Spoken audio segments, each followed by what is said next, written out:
Hi, I'm Bill O'Reilly. Thank you for watching us tonight. Protesting big government, wild spending, and high taxation, that is the subject of this evening's Talking Points memo. Demonstration called Tea Parties were held in all 50 states today, Tax Day, as many Americans oppose the rise of a federal government based upon entitlement spending.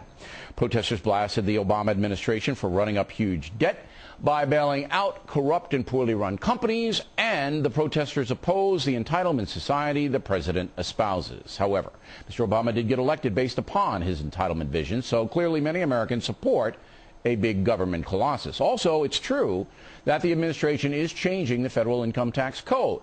Most Americans will pay little or no income tax to the feds. Affluent folks will be carrying the load. That class warfare approach has also been successful for President Obama. But wherever you stand, the protesters today are valid, and so is the debate over a huge tax and spend government.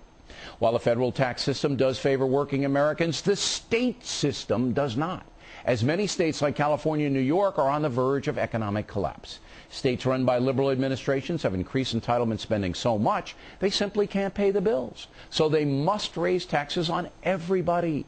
Oregon may raise the tax on beer 2,000%. California lawmakers raised the sales tax by 1% to 8.25%, the highest in the nation.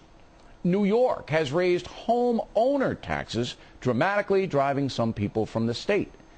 Delaware lawmakers want to raise taxes on anyone making more than $60,000. Wisconsin is raising corporate taxes, and the list goes on and on. The truth is that the USA cannot afford to pay the medical bills of more than 300 million citizens without punitive taxation. Right now, health, pension, and disability costs are bankrupting cities and counties all over the country.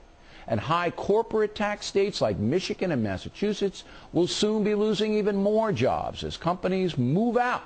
And that's killing California and New York as well, the two most populated states. So Americans who believe in smaller government certainly have valid points, do they not?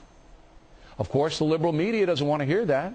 Today, the New York Times and its satellite, the Boston Globe, totally ignored the Tea Party protests. The network news paid scant attention, with the exception of NBC News, which allowed its commentators to viciously attack Americans who support the Tea Parties. Once again, General Electric boss Jeff Immelt and NBC President Jeff Zucker disgracefully permitted personal attacks, some of them obscene, on fellow Americans who disagree with their far-left vision. These men are corrupt, and they are greatly damaging the nation. In the end, of course, the folks will decide how the federal government should be run. The next major election is just a year and a half away. But robust debate is one of America's great features, and no matter how the far left tries to damage that concept, it was on full display across America today. And that is the Talking Points.